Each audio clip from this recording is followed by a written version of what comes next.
നമ്മുടെ ജോർജ് ചേട്ടനെ അറിയാലോ, ഇളകാനൊന്നുമില്ല, എല്ലാ അവന്മാരടിച്ചിളക്കി കഴിഞ്ഞില്ല.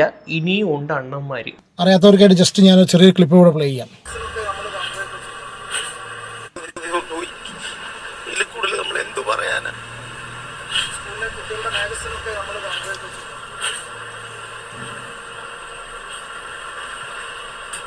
ജോലി ചെയ്യുക, അവനവൻ്റെ ജോലി ചെയ്യുക, വീട്ടിൽ പോവുക. അതിലപ്പുറം ഒരു അധ്യാപകൻ ഒരു സ്കൂളിൽ ചെയ്യരുത്. വയനാട്ടിൽ നമ്മുടെ സഹോദരങ്ങൾ കരയുന്നത് കണ്ട് ചിരിച്ച് വീഡിയോ ഇടുന്നവനെ എവിടെങ്കിലും നിങ്ങൾ കണ്ടു? ഉണ്ണി മാസ്റ്റർ പിന്നെ വയനാട് ദുരന്തം ഉണ്ടായിട്ടുള്ള ആ ഹെഡ് മാസ്റ്ററുടെ വീഡിയോ മുകളിൽ പ്ലേ ചെയ്യുന്നത് എനിക്ക് മനസ്സിലായില്ല. അച്ഛൻ ചത്ത നാട്ടുകാരെ വിളിച്ചറിയിക്കുന്നത് പിന്നെ ഒരു ദുരന്തം നടന്നതിന്റെ ഫുട്ടേജ് ക്ലിപ്പ് എടുത്തിട്ടല്ല. ഇവനെ സൂക്ഷിക്കണം, ഇവൻ നമ്മളെ കുഴപ്പിക്കാനുള്ള പരിപാടി, ഇവനിതിലെന്തോ കൈയുണ്ട്. ഈ ചേട്ടയ്ക്ക് രണ്ടും ഇവന് മറുപടി കൊടുക്കാനില്ല. ഇവന്റെ ഉറ്റവര് ഉടയവരായിട്ട് ആരെങ്കിലും ഭൂമിയിൽ നിന്ന് ജീവിച്ചിരിപ്പുണ്ടെങ്കിൽ കണ്ടിട്ടൊരു അവലക്ഷണം പിടിച്ചവനെ പോലുണ്ടല്ലോ. തനി അതല്ല അച്ഛന്റെ കുഴപ്പ. ഇവന്റെ തന്ത തള്ള സഹോദരങ്ങൾ എന്ന് പറയപ്പെടുന്ന, ഇവന്റെ നാട്ടുകാർ, ഇവനെ അറിയുന്ന ആൾക്കാർ എന്ന് പറയപ്പെടുന്ന ആരെങ്കിലും ഇന്ന് ഈ നാട്ടിൽ അവശേഷിക്കുന്നുണ്ടെങ്കിൽ അവരോടാണ് പറയാറുള്ളത്. അവനോട് പറഞ്ഞിട്ട് ഒരു കാര്യമില്ല. ഇവനെ മാനസികമാണ്, മൈരാണെന്ന് പല ആൾക്കാർ പറഞ്ഞുകൊണ്ടിരിക്കുന്നുണ്ട്. ലാത്തി കൊണ്ട് നല്ല 10 എണ്ണം കൊണ്ട് പൊട്ടിച്ചു കൊടുത്താൽ മതി. അപ്പൊ തന്ത തന്നെ മോനെ ഏതെങ്കിലും ആശുപത്രി കൊണ്ട് ആക്കിക്കോളൂ. ഈ ലോകത്ത് നന്മയുള്ളവരൊക്കെ മരിച്ചു പോകുന്നു. ഉള്ള മക്കളൊരു ശാപമായി തീരുന്നു എന്ന ദുഃഖമില്ലല്ലോ. ആ ഉണ്ണിമാഷിന്റെ വർത്തനം ഉണ്ടല്ലോ, ആ ഉണ്ണിമാഷ വർത്തനം കരഞ്ഞിട്ടല്ലാണ്ട് ഒരാളും കേട്ടിട്ടില്ല. പ്രതീക്ഷിക്കാത്ത രീതിയിലായിരുന്നു ഉണ്ണികൃഷ്ണൻ മാഷ് പറഞ്ഞതാണ്. അതായത് പ്രകൃതിയാണ് അത്ര സ്നേഹിച്ച ഒന്നുമില്ല. കാരണം ഈ ലോകത്ത് നന്മയുള്ളവരൊക്കെ മരിച്ചു പോകുന്നു, തിന്മയുള്ളവരൊക്കെ ജീവിക്കട്ടെ.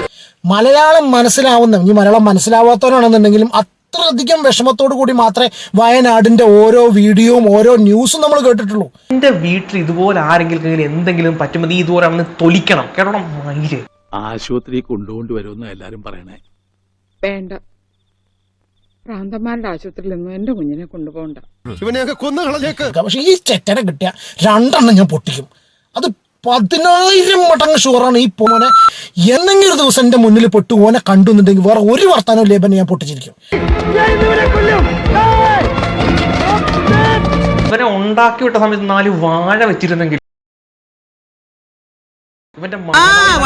വളർത്തോഷം ഇവന്മാരെയല്ല, ഇവന്മാരെയൊക്കെ തീറ്റിപ്പോരുന്ന ഇവന്മാരെ തന്തേനെ ആദ്യം തരണം. അല്ലെങ്കിൽ ഇങ്ങനെയൊക്കെ സംഭവിക്കും.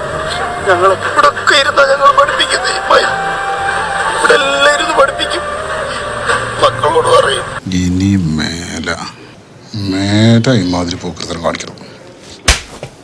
അരച്ചിട്ട് അവന് സൂപ്പറാണെന്ന്, അവന് കിടിലമാണെന്ന്. എന്തിനാണ് ഇങ്ങനെ ഭൂമിക്ക് ഭാരമായിട്ട് ഇങ്ങനെയുള്ളവന്മാരെ പടച്ചു വിടുന്നത് എനിക്ക് മനസ്സിലാവുന്നില്ല. ഒരു കയ്യബദ്ധം. 3 വയസ്സുകാരി സൂഹി സഹ കാണാനില്ല. അച്ഛൻ റൌഫ് മേപ്പാടി കമ്മ്യൂണിറ്റി ഹാളിന് പുറത്ത് 2 ദിവസമായി കാത്തിരിക്കുകയാണ്. കുറിച്ച് എന്തെങ്കിലും ഒരു സൂചന പ്രതീക്ഷിച്ചു. ആരും തിരക്കൊന്നുമില്ലായിരുന്നു ഇവിടെ. മോർച്ചറിയിലും പിന്നെ കമ്മ്യൂണിറ്റി ഹാളിലുള്ള വെച്ചു. ആരെങ്കിലും ഇവിടെ എടുത്തോണ്ട ചെവള അടിച്ചു പൊട്ടിക്കണം ഈ കഴിവറണമുണ്ട്. നിന്റെ വീട്ടിൽ പൊടിപ്പിള്ളാര്. ഒരു സാധാരണ മനുഷ്യനെ ഭ്രാന്ത് പിടിക്കാൻ നിന്നെ പോലെ ഒരുത്തിന്റെ സഹകരണം മാത്രം മതിയല്ലോ. ഹലോ ഗൈസ്, ഉരുൾപൊട്ടൽ കാണാതായ അർജുന്റെ തലയിൽ ഈ ആന തൂറുന്നത് നിങ്ങൾക്ക് കറക്റ്റായിട്ട് വെച്ചെടുക്കാൻ സാധിക്കുമോ? അങ്ങനെ എല്ലാവർക്കും വെച്ചെടുക്കാൻ സാധിക്കില്ല. അങ്ങനെ വെച്ചവർ കമന്റ് ചെയ്യൂ. അപകടം പറ്റിയെടുക്കുമ്പോഴല്ല ചെറ്റവർത്താനം പോരല്ലേ, മനസ്സിലായോ? ഇനി ഇത് ആവർത്തിക്കരുത്. ഈ നാട്ടുകാരെ പൊട്ടം കളിപ്പിക്കലടാ നായിന്റെ പട്ടി മോനെ.